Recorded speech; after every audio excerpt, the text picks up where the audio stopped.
আরিয়ান, তুমি নাকি আর স্কুলে যাবো না? না আমি যাব না। স্কুলে যাবো না? না আমি স্কুলে যাব না।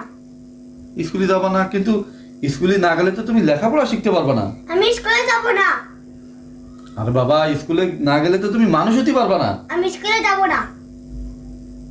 কি মুশকিল! শোনো, তুমি যদি স্কুলে যাও, লেখাপড়া করো, তাহলে তুমি বড় কিছু হতে পারবা, চাকরি করতে পারবা। আমি স্কুলে যাব না।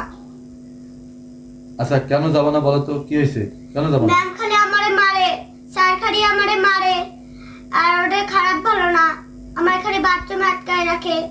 কি ভালো না? ওদের খারাপ মানে ব্যবহার ভালো না? হ্যাঁ, ব্যবহার ভালো না। কি সর্বনাশ! এ তো মহা মুশকিল।